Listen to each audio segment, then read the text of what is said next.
You're listening to Building the Broncos with Nick Kendell and Carl Dumler, Broncos country's leading draft and scouting analysts. Get on over to milehighhuddle.com to sound off on all things Broncos. Well, hello there, Broncos country, and welcome in for another great episode of Building the Broncos. I am your host, Carl Dumler, and with me, as always, is Mr. Nick Kendell. Nick, how you doing, buddy? Hey, doing well. Been socially distancing for quite some time, but we're bringing us all together virtually today. So working from home, we'll see what's happening. Got things ramping up at the hospital now, but we'll see. It's a ever-changing situation. But, man, it was kind of nice to have a little bit of normalcy, and that is free agency and the schedule that is you and I talking another episode of Building the Broncos on a Tuesday night. Yeah, it is nice to at least have a little bit of normalcy.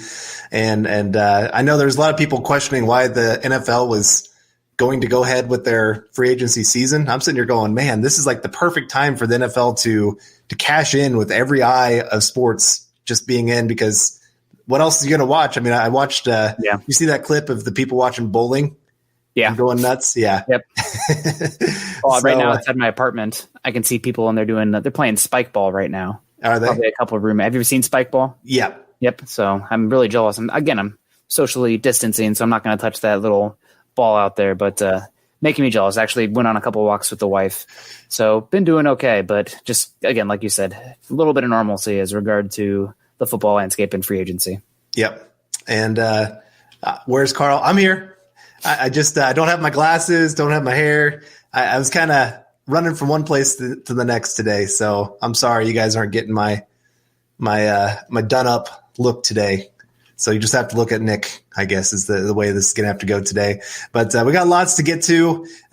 Plenty that's been going on with free agency, maybe not with the Broncos as much, but hey, we're going to tell you why that's not the worst thing in the world. And so make sure that you're following us on Twitter, because that's where we post all the time. You can find me at Carl Dumler MHH and Nick at Nick Kendell MHH, and the podcast Twitter account at BTB Football Pod. And make sure you subscribe to the show wherever you listen to podcasts if you're not seeing this live here today. And also make sure you're heading over to milehighhuddle.com of the Maven Coalition and Sports Illustrated. We're going to have lots of content for you guys over the next couple of weeks. I mean, this is our go time. So very, very excited. But also know that this podcast is powered by Overtime Media. This is the Overtime Podcast Network. Okay. Let's get into this here a little bit. Why is it a bad thing the Broncos have been silent? Why is it a good thing? Okay. Well, the bad thing is that everybody's sitting here on their phone on social media, even more than probably ever before, and wanting to see the Broncos make some moves. And you see teams like Miami, teams like, the Eagles have made a couple good moves. The Raiders have signed two of the more prominent linebackers in this class. So it feels like, the Broncos, all this hype about having this extra cap space, yada, yada. What are they doing right now? They've signed one player so far, and they missed out on another one that's been being hyped up as one of their top targets in DJ Reader. So again, that makes it a little bit frustrating. And, there's no other way around it. You want those guys, and at the moment it's the shiny thing. But also free agency, typically you don't see the teams that are hauling in these best guys making record-breaking contracts as the teams that are the ones that really are the competing teams. Typically the teams that can turn these things around and are the best teams year after years, they don't use free agency to build their team. They use it to complement their team. And then how these teams are built is via the draft and development of those players in the draft. So while it is frustrating that, again, the Broncos haven't made a ton of significant moves, when you have, some other second wave BC level free agents where you can bring and fill out the roster so you don't have these glaring holes, and then you can have those players from the 2018 draft, the 2019 draft, and the 2020 draft kind of step up their game. That's probably the best methodology year after year how teams are built. Now, that being said, would it have been nice if they walked out today with DJ Reader, and we could be talking about that as the Broncos bringing in this nose tackle / all across the defensive line player that can anchor them down? Absolutely. I wish that was the case, but alas, $13 million a year, record-breaking nose tackle, and the cap not being as big, at least expanding as much as they thought. Only $9 million, I believe it was. Maybe it was $7 million. So again, maybe it's not the worst thing. Right. I always tell people in free agency, you have to have patience. wait for the entire picture to show up before we really make judgments. I know it's hard to see all these players flying off the board we're going to talk about some of the AFC West and what they've been doing. I mean, Chargers have rebuilt their offensive line. Raiders are rebuilding their defense. Chiefs have been silent, but that was kind of expected. They didn't have any cap space anyway, and they're trying to work on some of their own guys to get them done long term. But it's the smart teams usually wait for the second and third wave of free agency where they get more deals that are actually more in line with the play of the player. I know, again, people want the big names. They thought, hey, we got this rookie quarterback we can go out and spend. I would say the Broncos have spent. I mean, you look at they traded for Bouye, who at this point you're kind of going, wow, that's a nice discount that he's playing at. Of course, going out and getting Glasgow, I would say the top interior offensive lineman on the market. After Scherf and Thuney were taken off, I agree. Right, exactly. So then he becomes top guy. And I thought actually his deal, you would expect for being the top guy that he would reset the market. Broncos actually got him. He's only the 7th highest paid guard or something like that in the NFL, and he ranked as a top 10 offensive guard last year. So it's right in line with where he plays. And then, of course, getting Justin Simmons – where you're keeping him. So, I mean, the Broncos have made 3 really big deals. It's just hard because they've been so spaced out that we kind of forget about them when they're not in this 2-day period. And so, again, just show some patience. There's a lot of defensive linemen. We're going to go over a list here pretty soon of just guys. I mean, I already see some in the announcements or in the comments here of guys that the people are talking about, even the Broncos' own guys that haven't gotten contracts yet. So again, it's just, you have to have patience. And I know that is so hard in today's world. I'm as bad as anybody. I'm sitting there with Twitter going reset, refresh. And I'm sure a lot of you are as well. And so like I said, we're going to talk through this. We're going to work through this together. That's what we got to do. We got to be unified together as Bronco fans, especially in a time like this. And so let's help each other out here. All right, Nick, let's talk a little bit of AFC West here then. Or do you want to get some comments here? Because I know we see a lot of names being listed. Well, where my computer is a little bit shaky if I start typing and picking some. So if you would pick one, that we can get at it. But AFC West, I guess the biggest thing that we should talk about right now is Tom Brady. It sounded like it was going to come down to the Los Angeles Chargers and the Tampa Bay Buccaneers. Well, Brady's heading to the NFC South. Tampa Bay Buccaneers, which, man, you want to say 2020 is the bizarro world, weirdest timeline. Here we are, Tampa Bay Buccaneers of all the teams to sign Tom Brady. Granted, Mike Evans, Chris Godwin, Bruce Arians, they got some pieces there that'll make it interesting. But really, that's going to be interesting. It's going to be crazy to see what the Chargers do at quarterback now. Maybe a guy like Jameis Winston. Maybe they go quarterback. Fingers crossed, honestly, that the Chargers are looking to go quarterback that early because it can push down somebody to the Broncos because Broncos aren't taking quarterback at 15. But really, that's probably the biggest story in regards to the AFC West right now is the Chargers. They were making overtures really close to getting Brady. Brady's going to Tampa Bay. I'll take it. All right. Well, Kareem came in with this one. I thought this is a really good question here. Appreciate it, Kareem. Why did the Broncos let McGovern walk? How much of an upgrade is Glasgow? Well, it sounds like Glasgow is actually going to be playing right guard. So I think the versatility is key. It's really nice to get a guy that can play. I mean, two years ago, he played left guard, or 3 years ago, he played left guard. Then he played center the next year. And this past year, he played right guard. So Broncos could have needs at center, at right guard. But it does sound like, coming out from people that are connected to the Broncos, the plan is to play Glasgow at right guard, which, okay, that's fine. That means that Wilkinson is probably kicked into that reserve role, which you might need considering Garrett Bowles' sporadic play and Juwan James's sporadic health. But that means center is really a question right now. I think that they didn't want to spend all their money on the interior offensive line in this cycle. I mean, that's not always the best use of resources. You got a solid one in Glasgow. Now it's up to Munchak to kind of find else what you have there. So is that going to be Schlottman? Is that going to be Patrick Morris? Is that going to be a rookie? I mean, this is a pretty good center draft class. Not the best guard class, but a good center class. Yeah. So that's something after free agency is over, we can definitely dig into that because the needs are going to be a little bit more obvious. But right now, that seems like that's direction. So losing McGovern, it kind of stinks. That being said, you don't want to spend that much money, I think, on that interior offensive line. And especially, you still have needs on the defensive line, cornerback, et cetera. So it makes sense, and we'll see what happens, how it kind of all falls in regards to comp picks. Yeah. All right. James Mass comes in with this comment. Thank you. I really appreciate the donation here. He says, just because these players are valued as top tier doesn't mean the Broncos view them like that. They probably view their own players higher and maybe want to sign them instead. Let me start off. You're right. If a player is hitting free agency, it probably means the team didn't value them as much as they always say, you're paying A+ money for B+ or B talent when it comes to free agency. You're not seeing the A+ guys usually hit the market. Unless you're Dallas and leave three of your biggest guys at the market at the same time. Exactly. So every once in a while you get something like that. But for the most part, you're not seeing the top tier talent ever hit the market. That's teams work to sign those players. That's why the Chiefs are working really hard to figure out a way that they can get Mahomes and Chris Jones both signed to their team. It's why you saw so many free agency tags or franchise tags this year. Teams are trying to keep that talent in-house. And so, again, these are not the top-tier players that we're really looking at. And so when you're talking about DJ Reader getting that $13.25 million a year, is he actually worth that? I still keep coming back to the Jaguars model. They've done this like every about 2 to 3 years. They go into they just did it this year, where they go pay huge money. Everybody's like all excited of Jaguars. Look what they're doing. And then 2 years later, they're cutting all the players they just signed those huge deals to. And so, again, sometimes the best thing you can do as a team is just wait, be patient, be disciplined.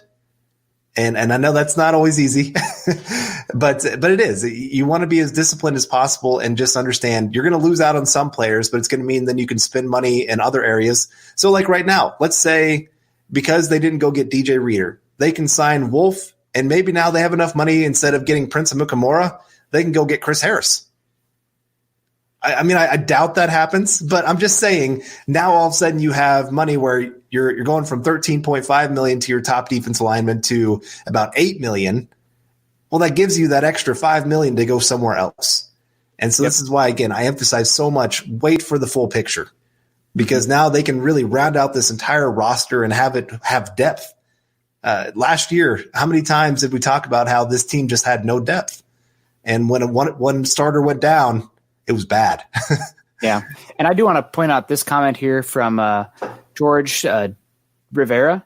Only successful years on Elway's resume was when he broke the bank with a lot of splashy signings. Stop making excuses for the lack of activity.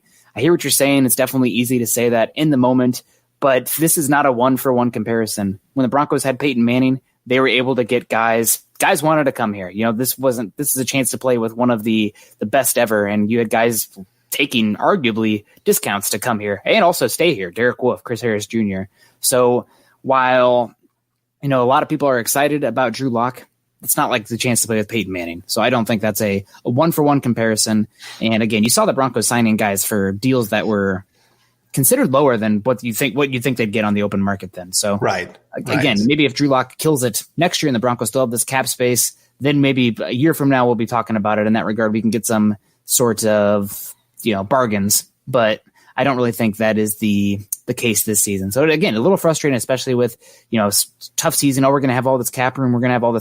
Well, a lot of that cap room disappeared pretty quickly. AJ Boye, like you talked about, paying Glasgow $11 million a year, and Flacco's still on the roster, which is something we can talk about coming up here, the reason for that and everything. But it's going to be interesting. It's frustrating, but there's still guys out there. And again, free agency is about filling out your holes, not getting stars as best you can. And then the best talent you're going to get is via the draft and those guys taking that first to second year step, that second to third year step. Right. Well, you look at the Broncos last year, they spent the majority of their money on 3 players. Well, 2 of those players missed pretty much the entire season. So there's your free agent signings. This is the Overtime Podcast Network. Yeah. You get that and you're getting those players back this year, hopefully. So we'll see how that plays out for the Broncos. Hopefully. It kind of makes this 2020 class even a little bit bigger in the sense of what we'd actually be getting compared to what we had last year. But it is still, you look at that, if you compound it down to just a few players, well, then you put a lot of eggs in one basket and hope this works out. Yeah. Or if you space it out, sometimes it can work out better where you can find those diamonds in the rough. And a Fangio defense, let's think about this too. he has taken a lot of guys that in other systems were average at best and turned them into high functioning players. I think of a Prince Mukamara as one that all of a sudden he goes and becomes one of the top cornerbacks in football. You think about the defensive linemen that they had that all of a sudden become stars in that defense. And so again, I want to see how this all plays out, who they end up getting in the end, and then make my judgment on how I feel they built this roster. Because there's just so many players still on the market that it's hard to know exactly what's going to happen here. Yeah, and I mean, if maybe while we're talking about this, something will come out. So I do want to talk about the Broncos here going off here. It looks like an awesome Clint Eastwood picture there. I'm tired of being patient. Who the heck is going to cover Kelce and Waller? Shake my head. Broncos actually last year were, despite the games against Kelce and Waller, which again were frustrating, you saw a step up against tight ends last season. Now that being said, it is an area of concern. The Broncos didn't walk out with one of the top linebackers. They didn't walk out with Littleton. They didn't walk out with Schobert, Kwiatkowski, Kirksey, Blake Martinez, et cetera. But Broncos linebacker play improved tremendously last year once you kind of had that duo of Todd Davis and Alexander Johnson solidified. I mean, if you recall at the beginning of the year, the linebackers looked pretty darn terrible. Corey Nelson, probably some of the worst linebacker play I watched last season, and Josie Jewell looks like a guy who solid backup, not a good starter. So once Davis and Johnson kind of got solidified, it'd get better. And then also you had the nuanced answer from Vic Fangio at the Combine where Broncos are going to play more 6 defensive back sets this season. So look for them to kind of use a more holistic offensive or defensive scheme approach to help negate some of those tight end issues. And again, this isn't the end of it. Maybe you're not going to get that big signing at linebacker, but this is a pretty solid linebacker class in that top 100. So the Broncos have a 2nd-round pick and 3 third-round picks. They have a chance to get a solid linebacker in those ranges this season. Right. So it'll be interesting to see what they do there. Right. Well, Michelle Parker coming in with a super chat. Really appreciate it. Elvis, I'm guessing Elway screwed up free agency. It's too early to say. You don't screw up free agency. I just want to say this. You don't screw up by free agency by not being active in it. You screw up free agency by blowing your wad on the wrong person. That's how you screw up free agency. You don't know that until hindsight. Right. How many times did Washington win free agency? Gosh, every year. Every year. And they've been one of the worst run organizations in football. Jacksonville, again, is another that I point to. The Raiders, there for a while when they were really trying to push at the end of Al Davis's life, they would go spend big money on players that never panned out. And so free agency is just as much kind of a crapshoot as that of the draft sometimes. If you're really depending on some players taking a step up and you're paying them for past production, not always what they're going to be doing. And so it's just, and free agency officially has not even started. No, tomorrow. Yeah, tomorrow, 4:00 Eastern time, I think. So 2:00 Mountain time, 3:00 our time. So we've even seen sometimes where players regretted their decision to sign with one team and decided to go to another. I'm not saying that's going to happen here, but let's see what happens over the next few days here, the next couple weeks. I think, Emmanuel Sanders, he was a week into free agency before he was signed, right? I believe so. He was not super hyped, but and also going to go to the Chiefs and backed out to go play with Manning. So right, interesting. So some of I know Evan Mathis was another one the Broncos signed late that ended up being a huge signing for him in their Super Bowl run. So sometimes it's actually been the later signings that have actually panned out the most for the Broncos. And who's to say the Broncos don't make a trade at some point as well? Yeah. And before we get too far down this line, you can maybe search the comments here for anything interesting that stands out. But I think an interesting topic we should talk about is Andy Janovich. Carl, apparently a lot of people think that's Carl's doppelganger. So sorry to hear that, Carl. But the Broncos moved Andy Janovich for a 2021 7th-round pick. I think that has a lot to do with guys, just the value of a fullback. It's a dying position. You call it as you want. It's a position that you're not going to get a lot for. There's not many teams that are looking for it. So you had Stefanski, who's now the coach for the Cleveland Browns, coming from the Minnesota Vikings underneath Gary Kubiak. That's a guy that's going to use the fullback. But with Patrick Shermer, fullback is a position that they're not really looking to use. So I think that Jano is gone, and that's, he's a fan favorite, but let's put it in perspective. He is a fullback. And again, good comment here by John Prescott. Once Shermer was here, it was clear Jano was on a timer. That's true. And the biggest thing you're going to miss with Jano is the special teams impact. That's true. He's a big special teams player, but a guy like Andrew Beck, which we even saw last year in that Texans game, he's kind of that H-back, fullback, tight end hybrid that makes so much more sense with the scheme because he is much better of a passing threat, a pass catching threat. So it does stink for Jano to be gone, but I think that this speaks as high. I mean, I think it was Elway brought up Andrew Beck unprompted at the combine as well. So the Broncos like this guy. Granted, he's still just a fullback tight end kind of hybrid. It's not, we're not talking a true difference maker, but they like him and it makes sense. Right. And then you were talking about Joe Flacco earlier. Flacco probably going to June 1st cut, less dead money hit. I think the dead money is the same. It's just spread out differently. Maybe I could be wrong on that. Well, it'd be over 2 seasons instead of 1. Yeah. And so the Broncos would open up and it becomes less because you have so much more cap space the next season. So on a dollar for dollar value, that's why you like those post June 1st cuts, because it ends up making less of an impact really overall. So Carl, why isn't Flacco gone yet? So 1, he has not passed his medical test. If the Broncos cut him right now, they would owe him a medical grievance. Right. And then they can't do this post June 1st cut if they do that. There's just a lot of implications that come with that. Also, they can't really officially cut him until the league year starts.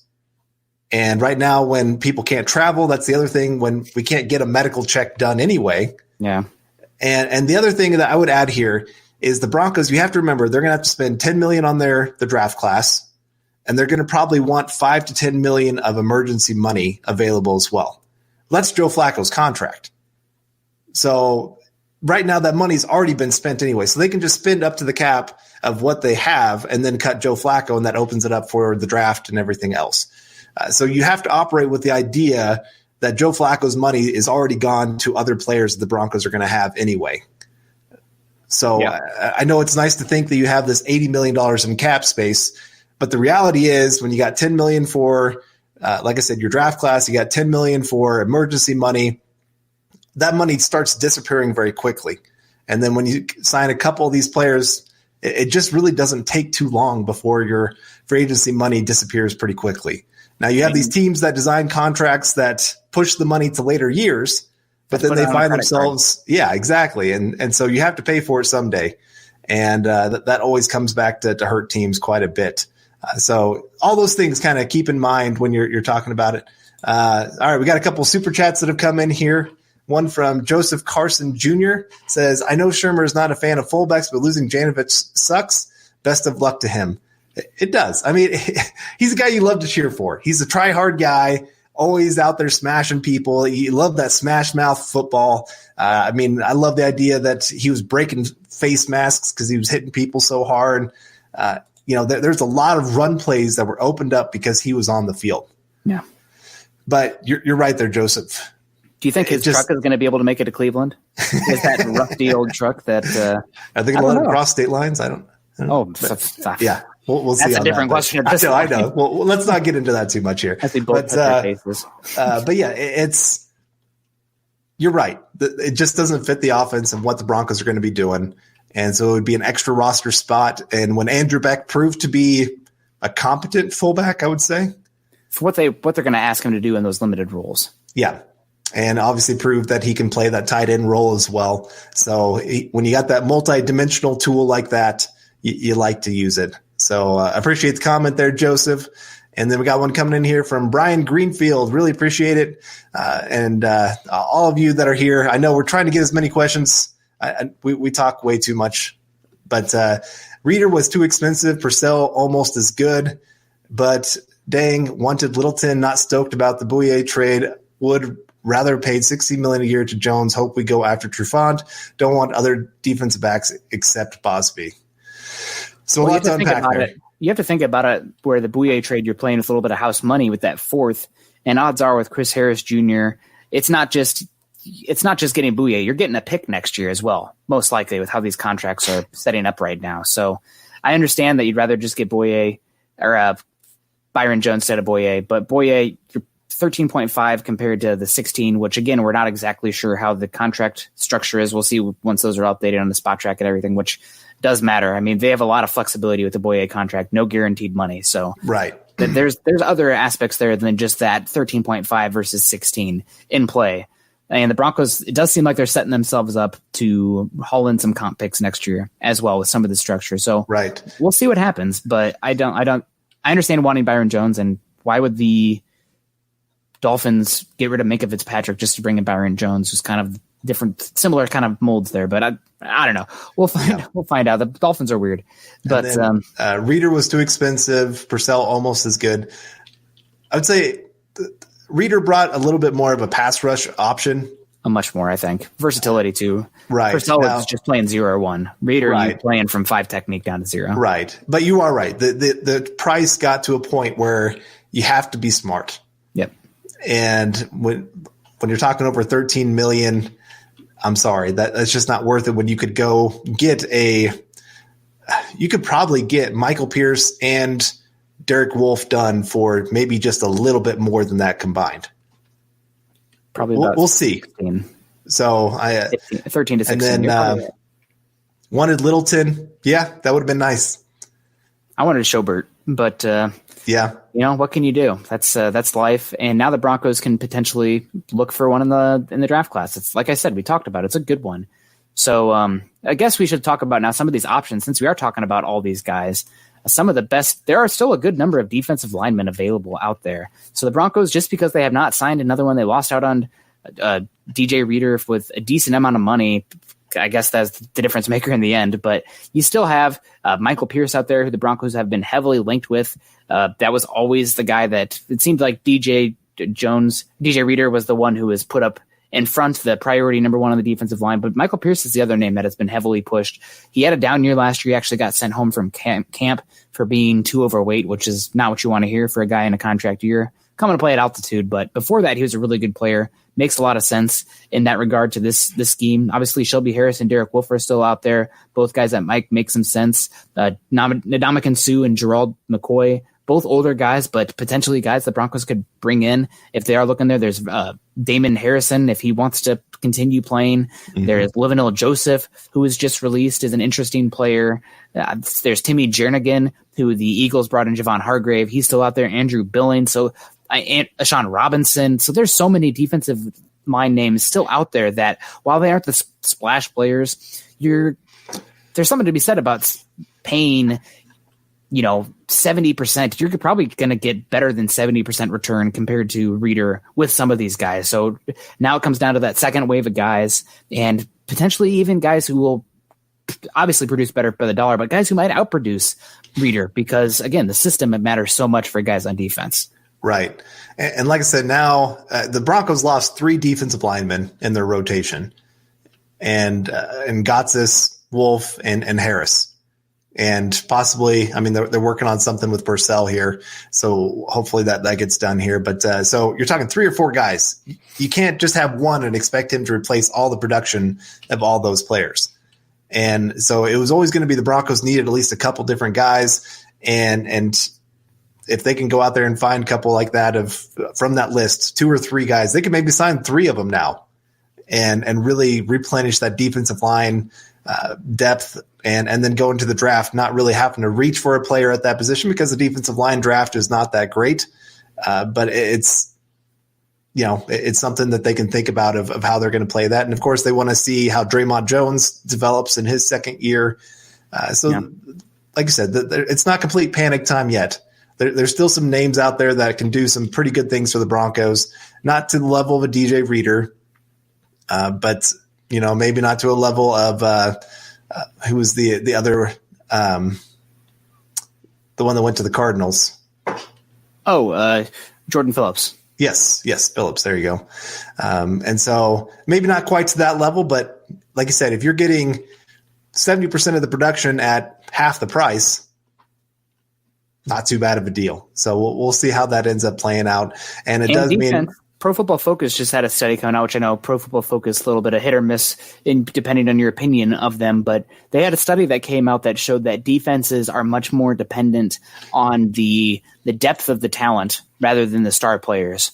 So the Broncos being able to sign 2 or 3 good players as opposed to just spending it all on one player is probably going to have a better effect on the overall defense. So again, just keep that in mind. It's where offense star players tend to be a bigger difference maker. On the defense, it's about the holistic system and those players on the defense. Yep. All right. I just had a question come in here from Terry Randall. Really appreciate it. Coming in here with a super chat.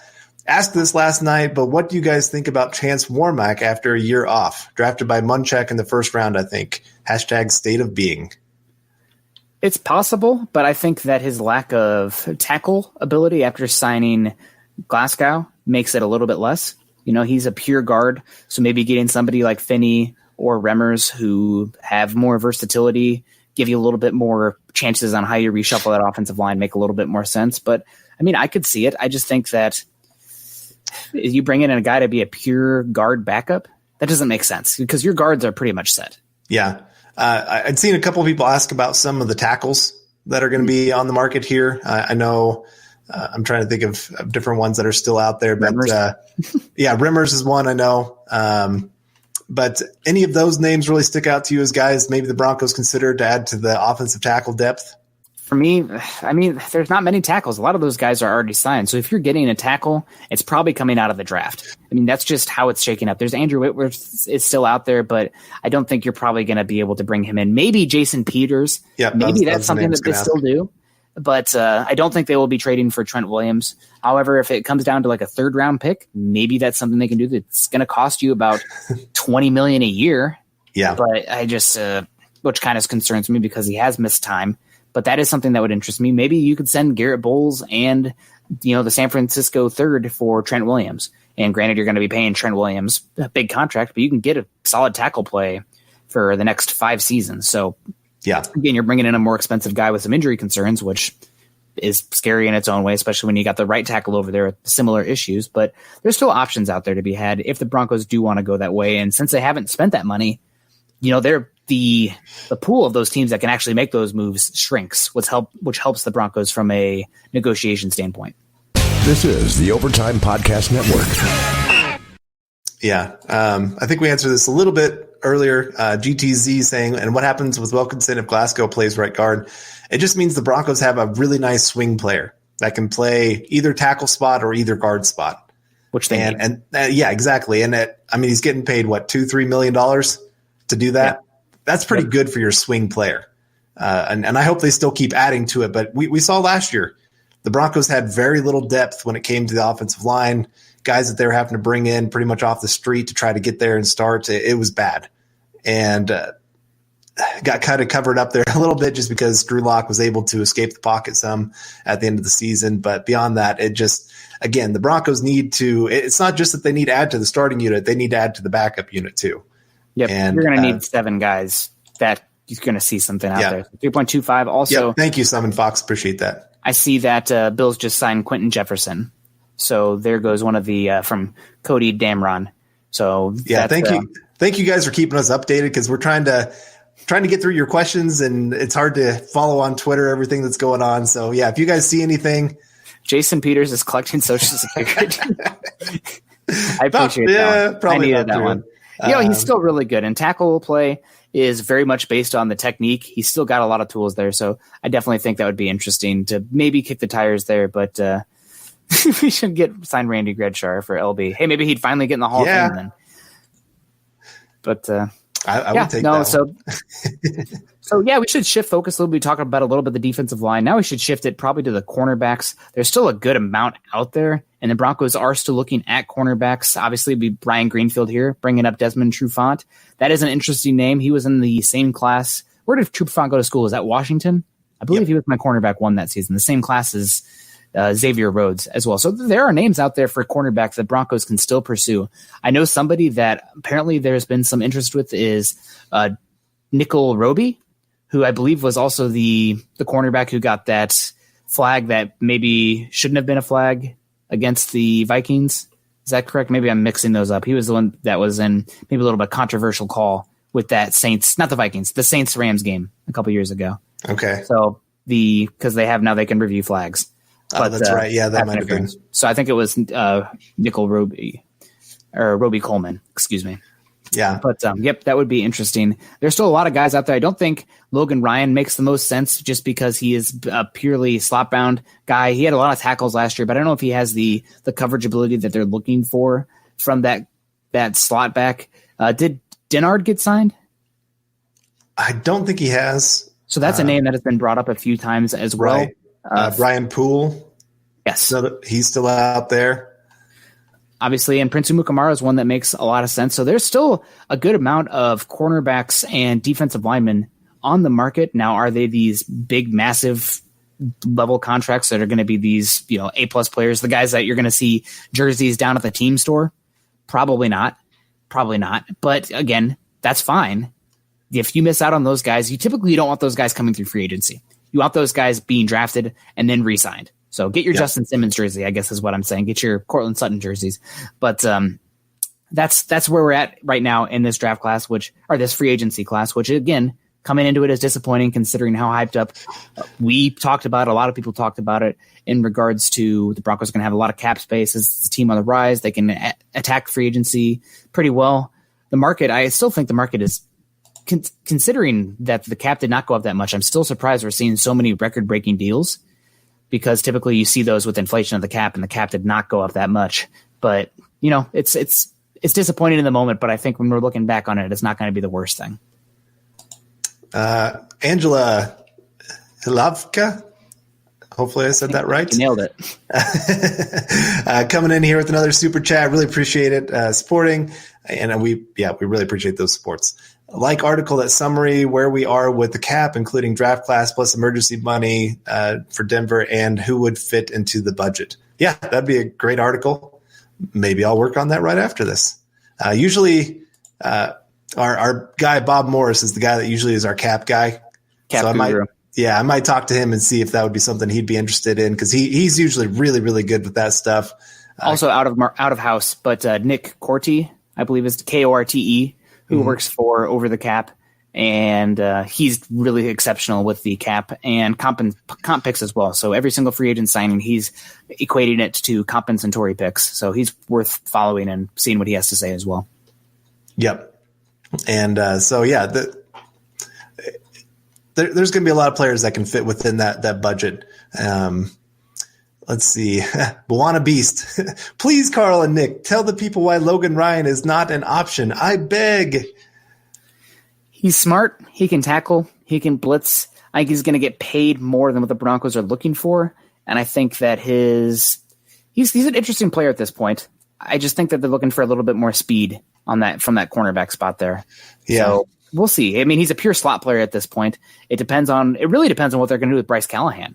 Yeah. Honestly. Is Bryce Callahan going to be a boundary player, which was the plan going into the season, or is it going to be a slot player like he was with the Bears?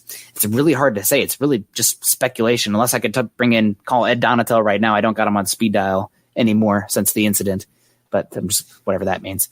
But so it really depends on what they're going to think about Callahan.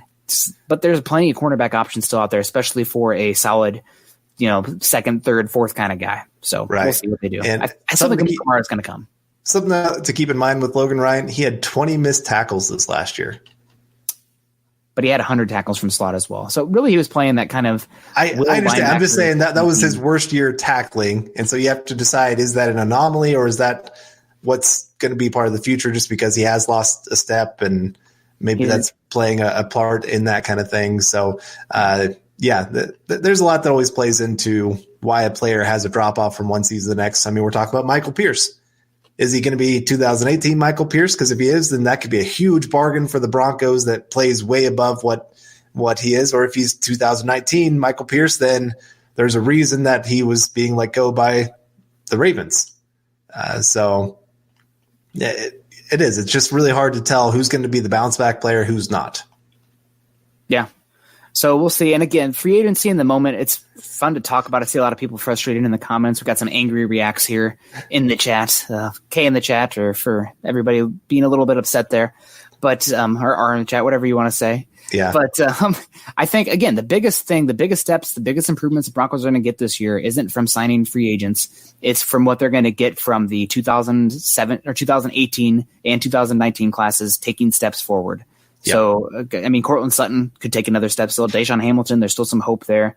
Obviously, Bradley Chubb is going to be back. That's going to be a huge boon. Second year in the system, too, which is another thing. And then you got big steps this next year. I mean, Dalton Reisner, for as good as he was last year, he should take a step forward next year. Mm-hmm. You should see a step from Noah Fant. I mean, last year you saw the explosive plays, you saw the potential, but you see a big step from tight ends year 2, year 3. So, and obviously, Drew Lock for a full season should be a big difference. That changes the scheme, dynamic, everything. So, right.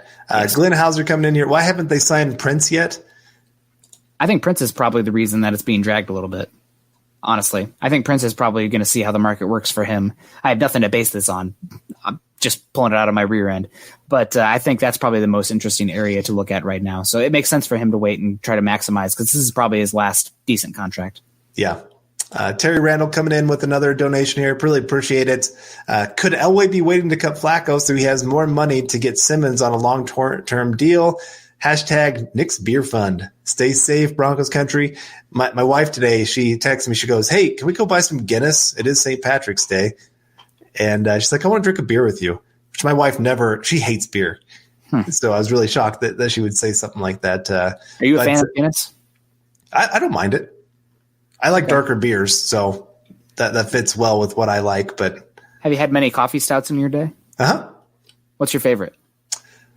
I don't know. You don't have a go-to? No, I don't. Okay. I just gotta show up and somebody says, "What kind of beer you like?" I'm like, "Dark beer." They're like, "Hey, try this one. It's usually pretty good." Okay. I'm not a connoisseur yet. So we'll talk some more beer later. We don't want to bore the chat there. All right. But yeah, to the actual why they might be waiting to cut Flacco so they have more money. I mean, that'll be part of it. That money will be going towards. I mean, it's going to be going towards a lot of things. You could either say that is the money that goes to Simmons, or you could say it's the money that they use for the draft class. However you want to put it. But I do think they want him to be a post June 1st cut. Yeah, because it does open up more cap space that they can then move over to next season if they want to do that, or they can spend it this year. The Broncos really like to have leeway as they go throughout the year to either sign players or to re-sign players. Yeah, and I do want to – this is an interesting comment here. Elway might be a little gun-shy from Brian Weatherwax here. Might be a little gun-shy last year after free agency with Juwan James, Bryce Callahan, and Theo Riddick. Do you think that's at all a possibility? I mean, we have a new cap guy here, so there's a different dynamic going on. The Broncos, let's call it as it is. I mean, there's an impending sale coming on, and the state of the economy, I mean, who knows what that means for the Broncos being able to sell. There's a lot of factors here that I think play into it. The Broncos do have cash to spend, but I mean, there's some stuff to talk about here that I don't think going into it doesn't really seem worthy talking about, but more of a retrospective analysis here. I'm going to throw in some epidemiology terms there. That might make sense. I would say you would hope that Elway and them learn from their past mistakes. Signing a bunch of guys that are injury prone that all of a sudden become injured. And this isn't the first year that this has happened. I mean, they've signed a lot of offensive linemen hoping that they could get that guy at that bargain price that somehow it stops being injured. Yeah. And they keep getting injured. And so that's part of why the Glasgow signing is so great, is this is that first time that they've really dedicated big money to a guy that has been about as consistent as any offensive lineman in football. And so I do see a change there.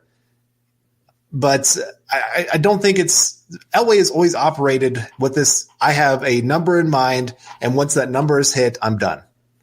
He's always operated that way. There's very few players that he has ever gone above that kind of number. Von Miller was one that, I mean, and that was going to happen no matter what. You're going to sign a guy like Von Miller. I'm trying to think of some others that they've really gone above and beyond what they were really thinking they would have. But Elway's usually one of the more disciplined people when it comes to free agency. He usually makes one big splash signing every year, and then kind of most of the rest of them are pretty low-key guys. Now, last year, actually, you could say was probably the second most big signings that he's ever made, with signing Kareem Jackson, Joe Flacco in a trade, obviously Juwan James, and Bryce Callahan. I mean, I don't know how it wasn't really that big of a contract in the grand scheme of things, but yeah, I mean, it was kind of his biggest year since 2014, and it busted big time, unfortunately. And so I'm sure this year that they are trying to be a little bit more frugal on some things and just stay back to where they were disciplined and try to build an entire roster and not just hope that these splash signings really pay off. Yeah. So I guess, Carl, just a little bit while you're looking over the questions here, what would you say is the most shocking thing that has happened in free agency so far for you? It doesn't just have to be the Broncos. I would say a few of the offensive tackles and some of the money they've gotten. I mean, I guess it shouldn't shock me, but when you're talking about some of these guys that there was one, I think Detroit signed him. Big V, is that what he wants to be called? H. Violi Maitai. Yeah, there you go. But he's played 4 games, or he started 4 games over the last 2 years and got a 3-year, $30 million contract. You're talking about George Foster, a guy that had one really decent start, and that was about it this last year.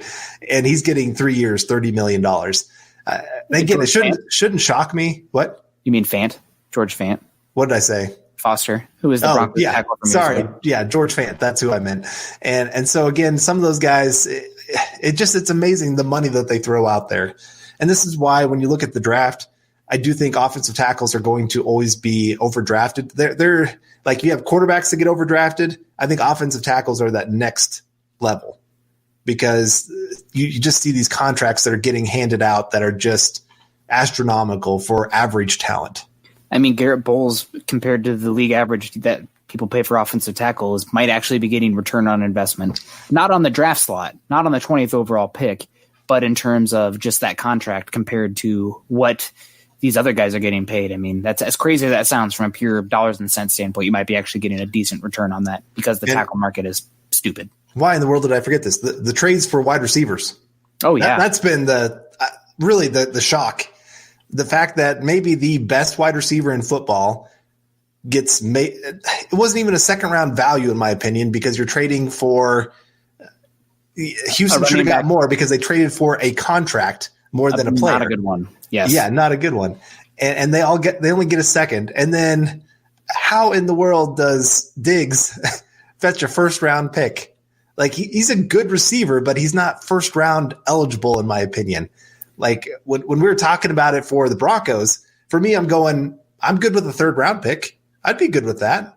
I mean, he's got a second easily. I like. You would have given up a second. Yeah, I like Diggs a lot, but it just. But again, a first round, no. I'm sorry, you're not taking my top 15 pick. And I understand the Bills didn't have a 15th, but 23rd is not big. 22nd, 23rd, somewhere in there. 22nd, you're right. Patriots have the 23rd. Yeah. And I guess the question for that, for you in that regard is, what does that say about the Bills looking for wide receiver and the drop-off from the big 3, Judy, Ruggs, and Lamb, and the next tier, which I would say would be Rager, potentially Higgins, Mims, and Jefferson. Yeah. So, I mean, they could have gotten any of those guys at 22, but they're definitely missing out on that big 3. Does that say to them that, there is a tier? Because everybody keeps touting how good this draft class is. But I think those big 3, there is a difference. Yeah. I mean, that's why we keep talking about why the Broncos taking one in the first round is not a bad thing. You take an A-plus player, even though it's a deep position. If it's an A-plus player, you still take an A-plus player instead of a B-plus that's going to be there in the second round. Unless they're running back. Yeah. Always that exception that you have to throw in there. But so yeah, it's why it would not shock me one bit if the Broncos made the decision to trade up. Yep. So definitely shocking. Yeah. So guys, we're going to take some more questions here, but we got about not too much longer left, so we got to get going. Chad gave us strict instructions to not go over, so Chad's probably watching right now and shaking his head because he doesn't like me giving him a hard time over here when he can't defend himself.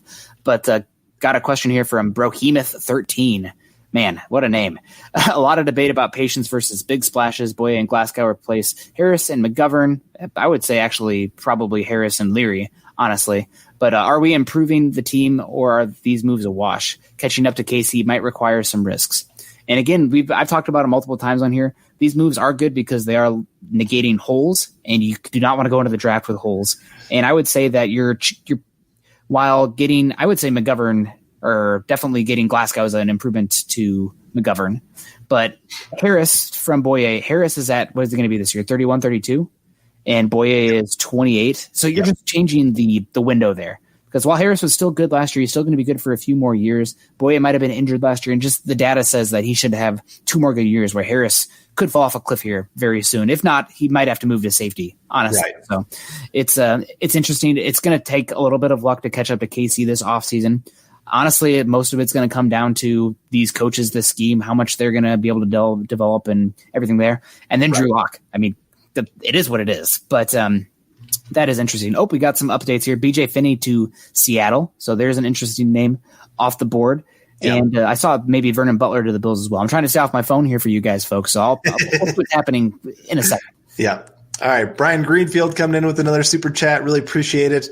Most shocking is Texans lost their minds overpaying Roby and giving away Hopkins. And then Cobb.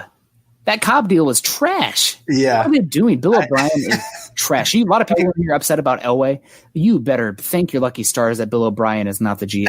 Yeah, what trash.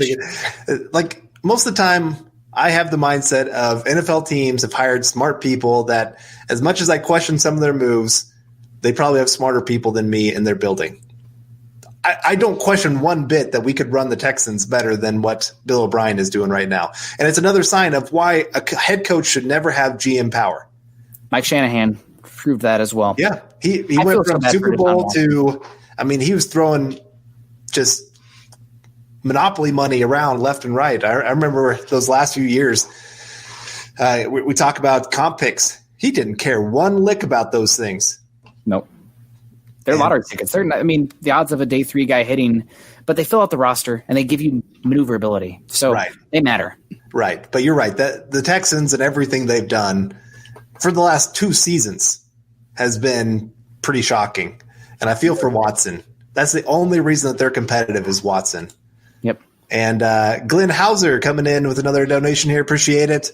How did you guys end up at Mile High Huddle? Well, I guess I should start here. Yeah, you got there first. I was literally just commenting on Facebook. There were some draft articles. I think it was from our own. Maybe Chad posted it on Facebook. Maybe it was Eric, Mile High Huddle also. And I was just commenting on there, saying like, "Oh, here are my thoughts." Blah blah blah. Just having a chat because it's on Facebook, whatever. And then he wrote back to me like, "Hey, do you write for anybody?" And I said, "No, I'm just a football fan. I'm getting my master's degree right now." And he's like, "Let me message you." And he did, and we worked it out. And he said, "Come on, maybe we'll try you out here for a month if you're interested, and send me something." And that was, that would have been 2017.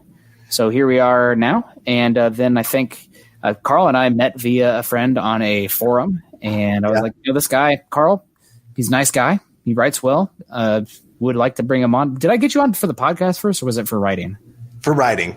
Okay. Yeah. So you came on, and then Carl and I literally late into the night messaging just BS about the draft and like next year's draft. And I'm sure my girlfriend, then now wife, and I'm sure your wife were a little bit probably annoyed by that. Maybe just a little bit of like, gosh, it's 2 a.m. and you guys are talking. I know. I keep thinking of the State Farm commercials. Oh yeah. Who are you talking to? Nick. What's Nick wearing? Yeah. But, yeah. But I mean, I am good looking. Everybody should watch out. But no, yeah, definitely. That's how we got our start, and appreciate Chad for giving us a platform. And if you ever are curious, I mean, obviously there's a little bit of luck involved, but just write. That's my advice. If you're curious about doing that stuff, just write, put it out there, and comment on the articles at Mile High Huddle. I promise you, especially Chad reads all of those, and he's looking all the time for new talent out there to bring onto the show. So definitely recommend that. I will put out a little shout out. The website that we did meet at, Sports Hoopla. So if anybody wants to ever come write with us on there, that's kind of where I got the first desire to start writing. I had people kept commenting saying, "Why aren't you writing for someplace?" Because I'd write comments that were like article size format. And people would go, I'm not going to read that, Carl. And I'd be like, dang it. Why did I spend all my time? But, so yeah, that's kind of how we got connected. And Nick brought me on with Mile High Huddle. I was at Predominantly Orange, with some great guys there. Recommend. I stole you. I'm sorry. It's okay. They understood. They're good guys. I still talk to all those guys. We've had them on the show. Mm-hmm. So all of us are really connected guys in this, and it's a lot of fun. And this is always a lot of fun with all of you guys. So really appreciate it. A couple more comments here, and then we'll get out of here though. From Justin, Leak Leader. Let me know. Licklider. Okay. Would like a reunion with the rest of Denver's free agents. Well, the way things are going, it wouldn't shock me to see them bring back a couple different guys. I do think Shelby Harris is probably gone. It just sounds like the relationship is really soured on both sides of that one. And he's still looking for some pretty big money. So he might reach a point where he just gets too late to the process and misses out on all the free agency money that's out there. But it really wouldn't shock me with Wolf coming back at this point. Yeah, I really think there's a good chance of that one happening. Chris Harris, probably not. But I think that a lot of these guys feel a little bit of bad blood in regards to it getting to this point and not being approached and not feeling that love. I mean, as much as it sounds petty, it is a business, but there's a little bit of middle school, high school relationship stuff going on where, if you didn't pay attention to me, now I'm mad and I'm going to show you off or show you up. So I think the Broncos will probably go elsewhere, and maybe they can play the contract game where they can get back comp picks for those guys. So we'll see. In the end, it's a little bit dangerous because there's no guarantees on how that'll work with a new CBA, but it definitely is an interesting area. Right. Will Parks, it sounds like there's quite a few other teams interested in him, so we'll see if that one happens. But I do know the Broncos have interest. I know the Broncos have offered him a couple different deals, and he would like to come back to the Broncos. I do know that.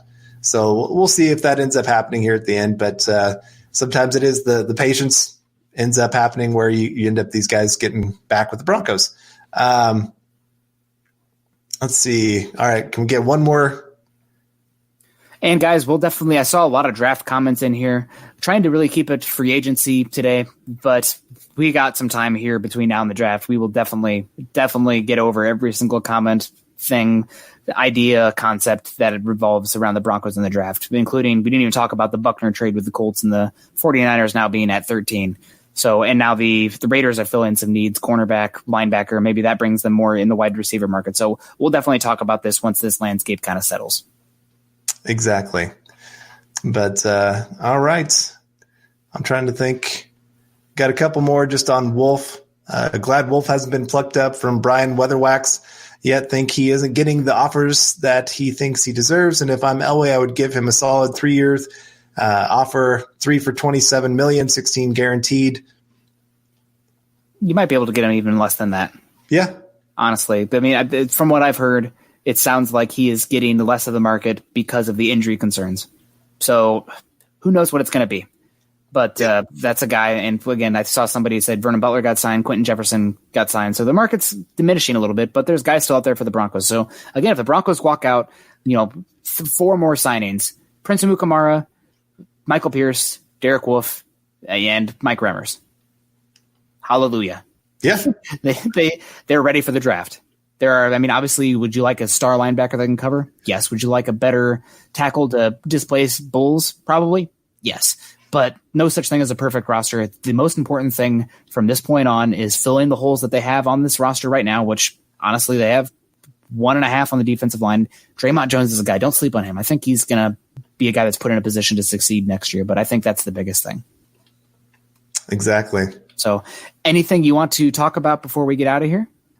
No, I think we covered most of it. Like I said, show some patience and let's just see what happens over the next, especially few days here and see what's going to be the full picture of this free agent class. Yep. I definitely agree with you there. And King Stacy, don't tease us. Say breaking news, ! Oh, the Bucs looking to sign Antonio Brown. Interesting with Tom Brady.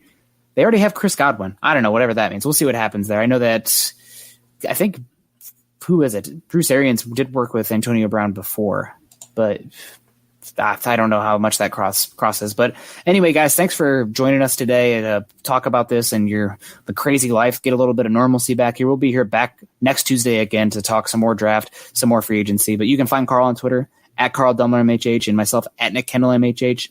Go on over to Mile High Huddle, an affiliate of the Maven Coalition and Sports Illustrated. Go to iTunes, leave us a 5-star rating and a comment, and make sure you're following the Building the Broncos podcast and all our other great audio shows by subscribing to the Huddle Up podcast wherever you listen to your shows, or just joining us here for these live sessions. You can follow us on Twitter at Mile High Huddle and at BTB Football Pod. Carl, Nick, wrapping up another episode of the Building the Broncos. I wish we had a little bit more exciting things to talk about in regards to the Broncos signings, but a week from now, the picture is going to be much more clear, so we're going to see what happens. So thank you guys for joining us. We really, really do appreciate it, and we will see you guys next week. If you have anything you want to leave did you hit end? Go Broncos. Go Broncos. There you go. You've been listening to Building the Broncos. Join Broncos Country's deep divers at milehighhuddle.com to keep the conversation going.